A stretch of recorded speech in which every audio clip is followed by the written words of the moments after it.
ما تتخيلوش يا جماعة الطعامة واللذاذة ده، ايه الجمال والحلاوة اللي هتلاقوه في الكيكة الحلوة دي. كيكة كده بتخليكي تروحي كده لعالم تاني، بترطب على قلبك وعلى نفسيتك، تحسي كده بعد ما تاكليها بالانتعاش التام. نبدأ الفيديو بتاعنا على طول. انا شيرين حمدي ودي قناتي، ولو عجبك الفيديو ما تنسيش اللايك، والذكر بتاع النهارده هيكون استغفر الله. طول الفيديو قولي استغفر الله. بصوا بقى الجمال والحلاوة معايا هنا. هاتي الخلاط بتاعك وبسرعة ابدأي اعملي الكيكة الحلوة دي. 3 كوبايات، 3 بيضات بدرجة حرارة الغرفة، عليهم يفضل انك تكوني مطلعهم كده قبلها من التلاجة معلقة صغيرة من الفانيليا، وكوباية وربع من السكر والحبيبات. الكوباية اللي بعاير بيها هي نفس الكوباية في كل مقدار الطبقة الأولى.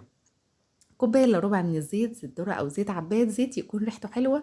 وهبدا بقى اقول بسم الله، وعلى طول هشغل الخلاط بتاعي لحد ما الخليط بتاعي لونه يفتح. كل ما شغلتي الخلاط اكتر لمدة دقيقتين ولا 3 ولا حتى 4 كده، وكل ما القوام هيكون احلى بتاع الكيك بتاعك. نزلت بقى على طول بالخليط الحلو ده، وهبدأ على طول انخل كوبايتين ونص من الدقيق. يعني ممكن تزودي عن نص معلقة كبيرة لو انت بتحبيها، لو انت عايزاها مظبوطة قوي وعلى الشعراية زي ما بيقولوا. كبيت هنا اهو، او حطيت في المصفى اول كوباية ونخلتها، وتاني كوباية وهبدأ ان انا انخلها اهو. واخر حاجة اللي هي الكوباية التالتة بقى اللي احنا هناخد منها، يعني كوباية ونص كده، وزودي عليها معلقة هرمية. طبعا وانتي بتقلبي كده تحسي بمقاومة، لان السوائل اللي في الخليط بتاعي مش كتيرة، وهو ده اللي مطلوب. نزلت على طول بكيس كامل من كيك شيف او البيكنج باودر، ويفضل تستخدمي كيك شيف. بصوا بقى هتلاقي ان هو صعوبة اكتر لما بتضيفي الكوباية الأخيرة اللهم صل وسلم على سيدنا محمد، من الدقيق. كوباية حليب مغلي، يعني يغلي كده على البوتاجاز، وهاتيها. ويفضل كمان تحطي عليها معلقة زبدة لو متوفر عندك زبدة، أو معلقة سمن بلدي كده، وتحطيها على المية على الحليب اللي بيغلي.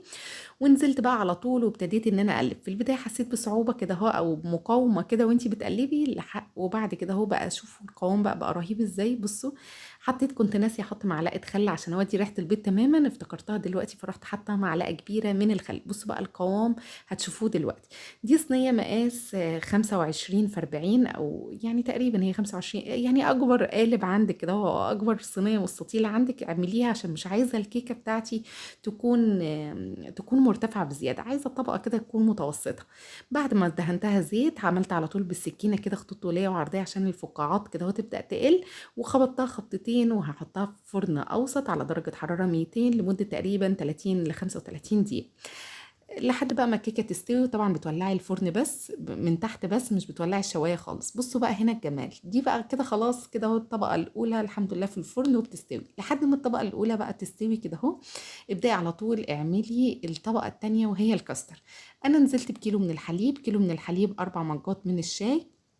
لو حليب اللي هو اللي بيتغلي طبعا تكوني غلياه، عليهم 4 معالق هرميين زي ما انتوا شفتوها كده اهو من النشا او الكاستر. انا حطيت هنا اهو بودره الكاستر، بجيب بودره كاستر دريم، منتج كويس ونضيف، افضل من كوكس تماما. يعني انتي جربي دايما كاستر النوع دريم بيكون افضل بكتير.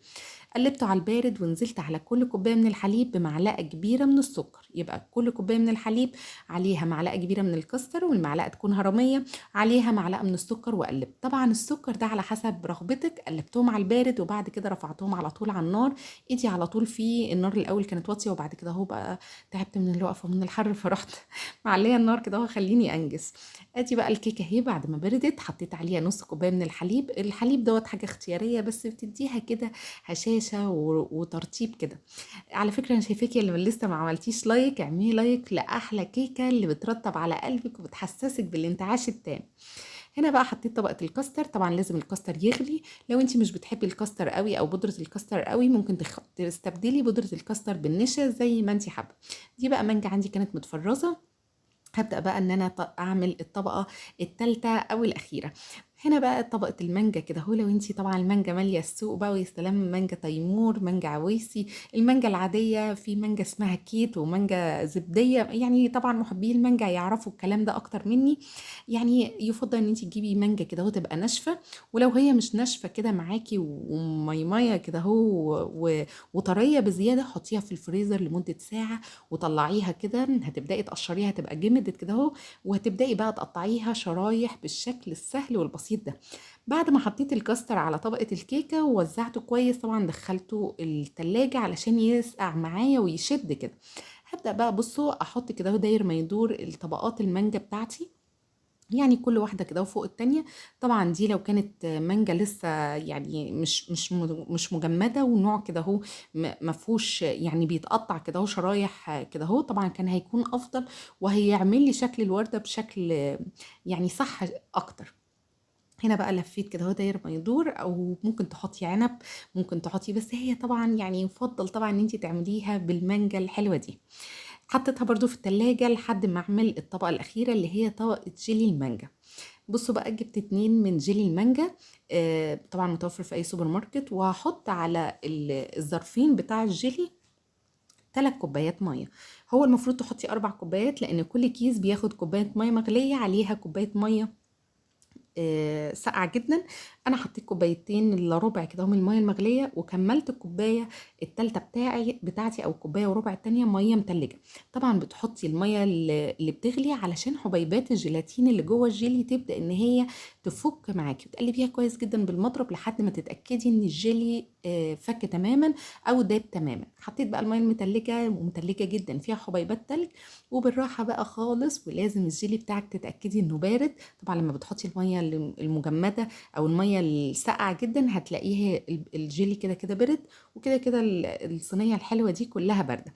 بالراحه بقى خالص كده، هو سمي الله، او هنفضل النهارده نلزم الاستغفار، وطول الفيديو بعد الفيديو طول ما انت واقفه تعملي الكيكه الحلوه دي الزمي الاستغفار. وهنبدا على طول نحط بقى الجيلي الرهيب ده. انا حطيت كل الكميه كده والشكل ده. بالراحه خالص، ممكن تحطيها في الفريزر لو انت مستعجله عليها لمده ساعه او ساعه الا ربع، الجيلي يشد كده وينجز معاكي. لو انت مش حابه تحطيها في الفريزر ويعني هتاكلوها اخر النهار كده اهو بعد المغرب ولا حاجه، حطيها بقى 3 4 ساعات كده في التلاجة من تحت، بتطلع خرافيه. والله يا جماعه كل اللي ذاقها يعني حاسه ان هي احلى حاجه ممكن تحسي فيها بالانتعاش وحاجه كده ترطب على قلبك، وتحسي بعد ما تاكليها ان نفسيتك بقت افضل. مش عارفه يعني انا بقول كلام كبير قوي يا جماعه على الكيكه دي، بس عشان هي ثقي تمام ان هي بتحلي كده اهو من طعم الحياه. انا اتمنى انك تجربيها وان شاء الله هتعجبك. ما تنسيش لو عجبك الفيديو ما تنسيش اللايك، والاهم اللايك هو ذكر الله، والذكر بتاع النهارده كان استغفر الله. شكرا ليكم والسلام عليكم ورحمه الله وبركاته.